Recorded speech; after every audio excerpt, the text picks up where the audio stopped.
अस्सलाम वालेकुम नाजरीन, हाईटेक न्यूज के खबरनामे में आपका खैर मकदम है। मैं हूं नेहा खान। नजर डालते हैं आज की अहम खबरों पर। संगारेड्डी जिले के जहीराबाद में पीडीएसयू के ज़ेर-ए-एहतमाम नीट पर्चा लीक मामले पर एहतजाजी रैली निकाली गई। तलबा और तंजीमी रहनुमाओं ने दत्तागिरी कॉलोनी से अम्बेडकर चौराहे तक मार्च करते हुए मरकजी वजीर तालीम धर्मेंद्र प्रधान के इस्तीफे का मुतालबा किया। मुजाहिरीन ने दिल्ली के जंतर मंतर पर एहतजाज करने वाले तलबा के खिलाफ मुकदमात वापस लेने, मुबैना पुलिस कार्रवाई की तहकीकात और जिम्मेदारों के खिलाफ सख्त कार्रवाई का मुतालबा किया।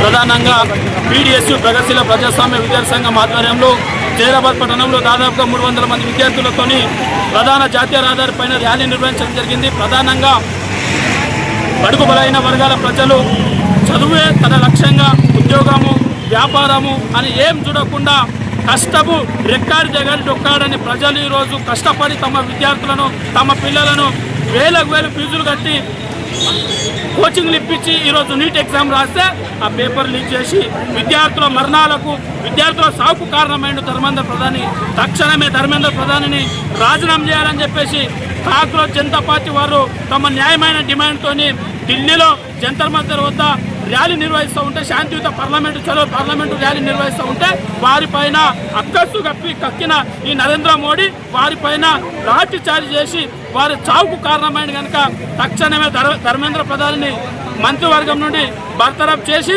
విద్యార్థులకు ఎవరైతే అక్రమ కేసులు పెట్టిరో ఢిల్లీలో జరిగిన ఆ ధర్మకాండకు నిరసనగా ర్యాలీ నిర్వహించడం జరిగింది. ఎవరైతే విద్యార్థుల పైన అక్రమ కేసులు పెట్టిరో తక్షణమే ఆ కేసులు ఎత్తివేయాలి, తక్షణమే ఆ విద్యార్థులకు న్యాయం చేయాలి. ధర్మేంద్ర ప్రధానిని ఇప్పటికైనా ప్రధాని నరేంద్ర మోడీ సోయి తెచ్చుకొని ఆ ధర్మేంద్ర ప్రధానిని తక్షణమే బర్తరఫ్ చేసేంత వరకు పీడీఎస్యూగా ఈ పోరాటం ఆగాలని చెప్పేసి పీడీఎస్యూగా హెచ్చరిస్తాం. లేని పక్షంలో రాబో రోజుల్లో పెద్ద ఎత్తున నరేంద్ర మోడీని గద్దె దింపేంత వరకు ఈ పోరాటం కొనసాగుతుందని చెప్పేసి తెలియజేస్తా ఉన్నాం.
Miram